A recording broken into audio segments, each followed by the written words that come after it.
Hello students, Wasim सहियर स्वागत है आपका एक बार फिर से हमारे और आपके प्यारे से यूट्यूब चैनल के ऊपर, जिसमें आज हम लोग सीखने वाले हैं फिजिक्स सब्जेक्ट, जिसमें जेईई मेन 2024 का ये जो एमसीक्यू है वो हम लोग सॉल्व करने वाले हैं। बेसिकली जो क्वेश्चन है वो वर्क एनर्जी पावर इस लेसन से है। तो पढ़ते हैं डायरेक्टली हमारे क्वेश्चन की तरफ। देखो क्या दिया है, block is simply release from the top of an inclined plane as shown in figure above the maximum compression in the spring when the block hits the spring is maximum compression। क्या निकालना है अपने को? Maximum compression। जब भी word maximum आता है मतलब क्या, वेलोसिटी जीरो, कॉम्प्रेशन मैक्सिमम हो गया, अब वेलोसिटी क्या हो गई, जीरो हो गई। उस कंसेप्ट का यहाँ पे यूज होगा। अब देखो मैक्सिमम कॉम्प्रेशन हुआ मतलब क्या बोला है, देखो बहुत सारे बच्चे तो डायग्राम देख के डर जाते हैं, क्या है थोड़ा सा डिफिकल्ट है क्वेश्चन, लेकिन इजी है। कंसेप्ट अगर क्लियर होगा तो कोई भी क्वेश्चन हार्ड नहीं होता है ना। तो यहाँ पे हम लोग को क्या करना है, यहाँ पे बेसिकली हम लोग को वर्क एनर्जी प्रिंसिपल का यूज करना है।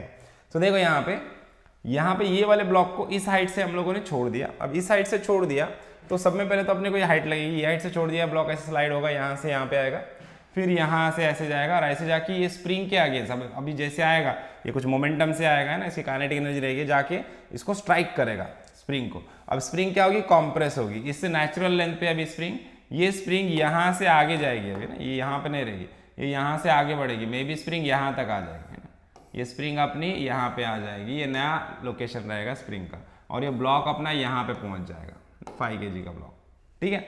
तो अब अपने को क्या बोला है, maximum compression in the spring. अब ये natural length of the spring है, कॉम्प्रेशन होने के बाद, सपोज मान लो कॉम्प्रेशन होने के बाद इतने लेंथ तक ये स्प्रिंग क्या हो गई, कॉम्प्रेस हो गई, एक्स लेंथ तक, है ना। ये कौन सा लेंथ मानेंगे हम लोग, एक्स लेंथ तक हमारी स्प्रिंग कॉम्प्रेस हो गई। तो ये एक्स लेंथ ही अपने को निकालना है, समझिए। बेसिकली अपने को ये ब्लॉक अपना नीचे आया, ऐसे नीचे आके यहाँ पे क्या, यहाँ पे आके जब वो स्ट्राइक करेगा स्प्रिंग को तो स्प्रिंग कॉम्प्रेस होगी, स्प्रिंग कॉम्प्रेस होगी ऑब्वियसली फोर्स की वजह से। तो कितना स्प्रिंग कॉम्प्रेस हुई अपने को निकालना है। और मैक्सिमम कॉम्प्रेशन, स्प्रिंग का एकदम मैक्सिमम कॉम्प्रेशन, मतलब मैक्सिमम कॉम्प्रेशन कब होगा, जब ये ब्लॉक अपना नीचे आके यहाँ पे रुक गया, है ना। ब्लॉक रुक गया मतलब ब्लॉक की जो वेलोसिटी है, स्पीड है, वो फाइनल स्पीड क्या हो गई, जीरो। और यहाँ पे आप देखोगे तो इनिशियल स्पीड भी क्या बोला है, रिलीज्ड बोला है ना।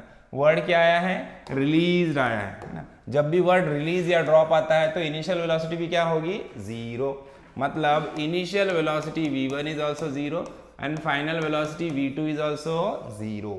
इनिशियल काइनेटिक एनर्जी भी जीरो, फाइनल काइनेटिक एनर्जी भी zero, change in kinetic energy भी जीरो, ठीक है। तो अब देखो यहाँ पे ये जो x है इसकी वैल्यू निकालनी है। तो हम लोग क्या करेंगे, हम लोग यहाँ पे वर्क एनर्जी प्रिंसिपल का यूज करने वाले हैं, क्योंकि हम लोग को यहाँ पे 2 मीटर का डिस्प्लेसमेंट भी दिया है तो वर्क डन बनता है। यहाँ पे भी डिस्टेंस निकालना है, मतलब डिस्प्लेसमेंट निकालना है स्प्रिंग के आगे जो हुआ है, तो वर्क डन का यूज करना ही पड़ेगा।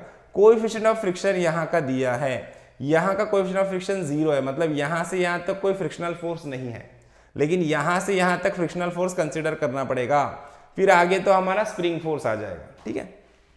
तो अब हम लोग क्या करेंगे, यहाँ पे हम लोग सब में पहले अभी देखो यहाँ पे इनिशियल काइनेटिक एनर्जी क्या होगी, जीरो, फाइनल काइनेटिक एनर्जी भी क्या होगी, zero, change in kinetic energy delta के ई क्या होगा, ये भी जीरो हो जाएगा। ये इनिशियल से लेके फाइनल तक चेंज इन काइनेटिक एनर्जी क्या हुआ, जीरो हो गया, ठीक है। अब वर्क एनर्जी थ्योरम का यूज करने वाले, वर्क एनर्जी प्रिंसिपल का हम लोग, तो क्या होता है work energy principle, change in kinetic energy is equal to work done, है ना, work done by all the forces, या net work done by all the forces, है ना। तो जो काइनेटिक एनर्जी में चेंज हुआ है वो किसके बराबर होता है, that will be equals to work done by all the forces. तो अब यहाँ पे कौन से फोर्सेस है सब में पहले देख लो, कहाँ क्या क्या हो रहा है, कौन से फोर्सेस है ये देखना है अपने को। अब यहाँ पे हमारा ब्लॉक है, ब्लॉक का जो वेट है वो क्या है, mg होएगा, है ना। ये इस ब्लॉक का जो वेट है, इसमें ग्रेविटेशनल फोर्स लग रहा है डाउनवर्ड डायरेक्शन में, mg फोर्स, है ना। और उसकी वजह से यहाँ से यहाँ तक आ गया, ये हाइट इसने कवर की, यहाँ से इस हाइट तक आ गया, मान लो ये हाइट h है ना। अब इस ट्राइंगल में इस हाइट को कैसे निकालोगे, ये हो गया इस ट्राइंगल का हाइपोटेनियस, साइड में निकाल के बताता हूँ। ये हाइट h चाहिए अपने को, है ना, क्योंकि ये जो फोर्स है यहाँ पे, अब ये कौन सा फोर्स लग रहा है, mg फोर्स, है ना। वर्क डन बाय सब में पहले mg फोर्स निकालना पड़ेगा, है ना। चेंज इन काइनेटिक एनर्जी तो जीरो है, change in kinetic energy zero है अपना, बराबर, इज इक्वल टू सब में पहले क्या होगा, work done bye mg force, है ना, work done by gravitational force आएगा, उसके बाद अब जब ब्लॉक यहाँ से यहाँ तक जाएगा, यहाँ से स्प्रिंग तक जाएगा, यहाँ से इतने पोर्शन में, तो यहाँ पे फ्रिक्शन है। फ्रिक्शन क्या करेगा? मोशन को अपोज करता है। फ्रिक्शन हमेशा क्या करता है? मोशन को अपोज करता है। तो यहाँ पे जब ब्लॉक हमारा यहाँ पे रहेगा, इस पोजीशन पे रहेगा, यहाँ से यहाँ जाएगा, तब फ्रिक्शनल फोर्स क्या करेगा? इसके मोशन को अपोज करेगा। जो फ्रिक्शन होगा सरफेस और ब्लॉक के बीच में वो इसको अपोज करेगा, और जो फ्रिक्शनल फोर्स है वो अपोजिट डायरेक्शन में रहेगा, इस डायरेक्शन में, है ना। ये ग्रेविटेशनल फोर्स इस डायरेक्शन में, ये इसको आगे की तरफ बढ़ा रहा है इधर, है ना, लेकिन फ्रिक्शनल फोर्स को अपोज करेगा, अपोजिट डायरेक्शन में रहेगा, ठीक है। तो work done bye frictional force, है ना। दूसरा क्या आएगा? Work done bye frictional force. अब ये क्या होगा? Work done bye frictional force कैसा रहेगा? माइनस रहेगा। क्यों माइनस रहेगा? वो मोशन को अपोज कर रहा है, वो ब्लॉक को अपोज कर रहा है, इसलिए work done bye frictional force कैसा रहेगा मेरा? Work done bye mg force तो पॉजिटिव रहेगा, लेकिन work done bye frictional force will be negative. ये नेगेटिव रहेगा कि अपोज कर रहा है मोशन को। सेम अब देखो, अब क्या होगा? यहाँ पे स्प्रिंग है, जाके ब्लॉक स्प्रिंग को स्ट्राइक करेगा, स्प्रिंग को कंप्रेस करने वाला है, तो work done by spring force भी होगा, है ना। स्प्रिंग फोर्स की वजह से भी वर्क डन होगा, क्योंकि स्प्रिंग क्या करेगा? इसको अपोज करेगा, है ना। अब वो आएगा, कोई ब्लॉक आके इसको ऐसे स्ट्राइक करेगा, तो स्प्रिंग क्या करेगा? उसको अपोज करेगा, उसके मोशन को अपोज करेगा। तो work done by the spring force is also negative. Why? It is also in opposite direction में, ये भी मोशन को क्या कर रहा है? ब्लॉक के अपोज कर रहा है ना। इसके वजह से ब्लॉक मूव करेगा क्या? नहीं, ब्लॉक स्टॉप होगा, ब्लॉक की स्पीड कम होगी, जैसे फ्रिक्शन से स्टॉप हो रही था, जैसे फ्रिक्शनल फोर्स से ब्लॉक का स्पीड कम हो रहा था, वैसे ही स्प्रिंग फोर्स से भी ब्लॉक का स्पीड क्या होगा? कम होगा, रिड्यूस होगा। इसके लिए work done by spring force भी कैसा रहेगा? अपोजिट डायरेक्शन में रहेगा, मतलब नेगेटिव आएगा। सिंपल, अपोज कर रहा है ना। देखो, जो फोर्सेस मोशन को अपोज करते हैं उनको नेगेटिव लेने का, और जो फोर्सेस मोशन को अपोज नहीं करते, मोशन होने देते, जैसे ये mg फोर्स इसको नीचे की तरफ खींच रहा है, उसके से ब्लॉक ऐसे स्लाइड हो रहा है ना, ये ब्लॉक को मूव करा रहा है, ब्लॉक को आगे जाने दे रहा है, हेल्प कर रहा है आगे जाने में, तो ये पॉजिटिव आएगा। ये ब्लॉक को आगे जाने नहीं दे रहा है, फ्रिक्शनल फोर्स अपोज कर रहा है, नेगेटिव। स्प्रिंग क्या कर रहा है? ब्लॉक को आगे जाने नहीं दे रहा है, ब्लॉक को अपोज कर रहा है, नेगेटिव। समझ में? सिंपल याद रखना, ठीक है।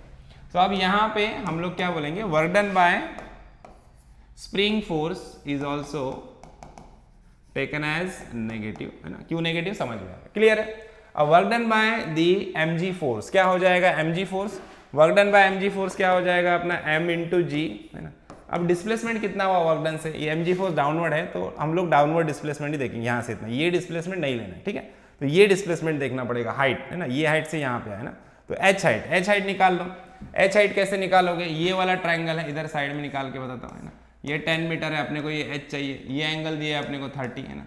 तो ये क्या होगा? Opposite by hypotenuse. क्या होता है opposite by hypotenuse? sin 30 is equal to opposite h by hypotenuse, है ना। सो देखो अभी यहाँ पे अपोजिट क्या है हमारा? h बाय, और ये 10 को इधर ले लो, 10 sin 30 is equal to, sin 30 की वैल्यू क्या होती है? हाफ, है ना। सो क्या हो जाएगा? 1/2 इंटू 10, मतलब h कितना आ गया मेरा? 5 मीटर, बराबर। तो यहाँ पे ये जो h मिला अपने को, ये कितना मिल गया? h मिल गया अपने को 5 मीटर, ठीक है। तो अब h की वैल्यू भी यहाँ पे पुट कर देंगे। चलो अब तो एकदम प्रॉब्लम इजी है ना। हम लोगों को क्या मिल गया? mg, work done bye mg force, mg into height कितना अटेंड किया? h, तो h की वैल्यू यहाँ पे मैं पुट कर देता हूँ डायरेक्टली, 5 मीटर है, ठीक है। तो 5 minus frictional force, work done bye frictional force क्या होगा? अब ये ध्यान देने वाली बात है, work done bye frictional force क्या होगा? Work done bye frictional force यहाँ से यहाँ पे जाएगा, फ्रिक्शनल फोर्स की वजह से जो वर्क डन हो रहा है F, है ना। तो यहाँ पे देखो अब ध्यान से, यहाँ पे हमारा ब्लॉक है, तो यहाँ पे क्या होगा? FBD बनाना पड़ेगा इसका। मैं तुमको इधर साइड में FBD बना के बताता हूँ, यहाँ पे FBD बना दूंगा मैं। हमारा ब्लॉक ऐसा है, अब यहाँ पे हमारा ब्लॉक स्ट्रेट है, इंक्लाइन नहीं, ठीक है। यहाँ पे इसके ऊपर कौन से फोर्सेस लग रहे हैं?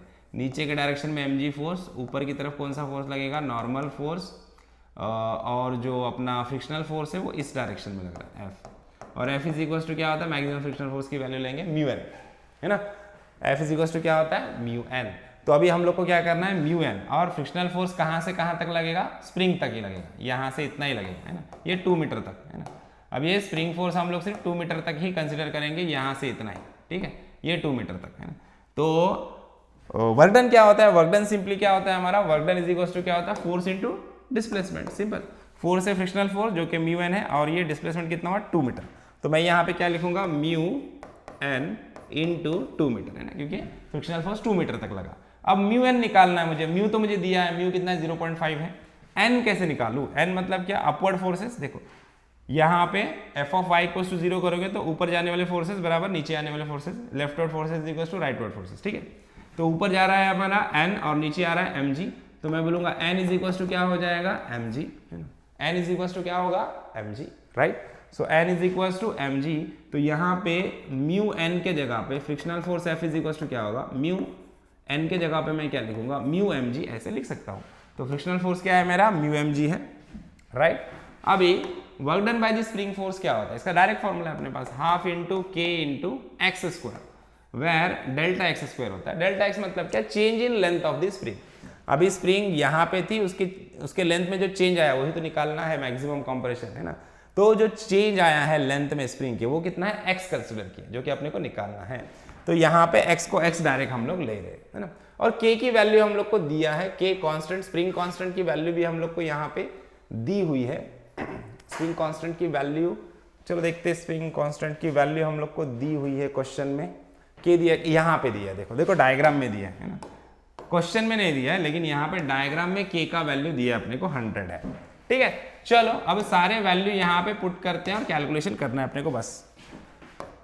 m कितना है, mass of the block, mass of the block हम लोग को दिया है, मास ऑफ द यहाँ पे दिया, देखो 5 kg, डायग्राम में ही सब कुछ दिया है, 5 kg, और g हम लोग लेंगे 10 इंटू ये 5h, ठीक है। उसके बाद माइनस म्यू, म्यू कितना है 0.5, कितना दिया है म्यू 0.5, और n के जगह पे देखो म्यू mg, फोर्स क्या आएगा अपना म्यू mg, तो म्यू इसके जगह पे आएगा m कितना है मेरा 5 और g है 10, है ना। म्यू n के जगह पे म्यू mg, म्यू 0.5, m 5 और g 10 इंटू 2 है, तो into 2, force into displacement work done होता है, माइनस हाफ इंटू के की वैल्यू कितनी है 100, ठीक है। तो यहाँ पे पुट कर देंगे 100 इंटू एक्स स्क्वायर, एक्स ही हम लोग को निकालना है, यहाँ पे अननोन एक्स है, ठीक है। अब चलो सिंपल सा कैलकुलेशन है, 5 5 ज़ा 25, 25 इंटू 10 कितना हो जाएगा 250, उसके बाद 0.5 इंटू 10 क्या होगा 1 हो जाएगा, 5 2 ज़ा 10, तो यहाँ पे 10 आ जाएगा, है ना। 0.5 इंटू 10 कितना हो गया 5 हो गया, है ना। सो ये क्या हो जाए, अच्छा ये 5 हो जाएगा ना, यहाँ पे 5 ही आएगा, देखो तो यहाँ पे क्या होगा 0.5 इंटू 10 क्या हो गया हमारा 5 हो गया, इंटू 5 इंटू 2, ठीक है, माइनस ये 100 का हाफ कितना होगा 50, है ना, 50 एक्स स्क्वायर, ये इज इक्वल टू क्या है, इज इक्वल टू 0 है, क्योंकि चेंज इन काइनेटिक एनर्जी 0 है, इनिशियल फाइनल काइनेटिक एनर्जी 0 था। अब माइनस वाली चीजों को उधर लेके जाओ, इधर क्या बचा अपना 250 इज इक्वल टू क्या होगा 5 5 ज़ा 25, 25 2 ज़ा क्या होगा 50, तो मैं ऐसे लिख सकता हूँ, यहाँ पे देखो ये क्या करेंगे अपन, यहाँ पे इसको हम लोग क्या करेंगे, ये माइनस अपना 5 इंटू 5 है ना, तो यहाँ पे इसको इधर ही रखेंगे अपन, 250 माइनस 5 5 ज़ा 25, 25 2 ज़ा 50, तो ये 50 इधर रखता हूँ मैं, और ये माइनस 50 एक्स स्क्वायर को उधर लेके जाएंगे, तो माइनस 50 एक्स स्क्वायर इधर आके प्लस 50 है, 250 माइनस 50 कितना हो जाएगा, देखो यहाँ पे इधर ऊपर सॉल्व करते हैं, अभी आंसर आ जाएगा एक्स का अपने को 2 मिनट में। 250 माइनस 50 क्या होगा 200, सो 200 is equal to 50 X square, 50 X square, ये 50 को इधर लेके आओ, X square is equal to क्या होगा 200 अपॉन 50, 0 0 कैंसिल, 5 4 ज़ा 20, है ना, तो X square is equal to 4, तो x इज इक्वल टू क्या हो जाएगा 2 metre, taking root on both side, दोनों का स्क्वायर रूट ले लो, तो x की वैल्यू अपने को क्या मिल जाएगी 2 मीटर मिल जाएगी। तो मतलब जब ये ब्लॉक आके यहाँ पे स्प्रिंग को स्ट्राइक करेगा तो मैक्सिमम जो कॉम्प्रेशन स्प्रिंग का होने वाला है वो कितना होने वाला है 2 मीटर होने वाला है, जो कि ऑप्शन सी है हमारा करेक्ट ऑप्शन। समझ में आया? आई होप आपको प्रॉब्लम अच्छे से समझ में आया है। वीडियो अच्छा लगा है तो वीडियो को लाइक कीजिए, ज़्यादा से दोस्तों के साथ शेयर कीजिए और चैनल को सब्सक्राइब करना ना भूलिए। तो मिलते हैं नेक्स्ट वीडियो में नेक्स्ट प्रॉब्लम के साथ, तब तक के लिए थैंक यू, बाय बाय।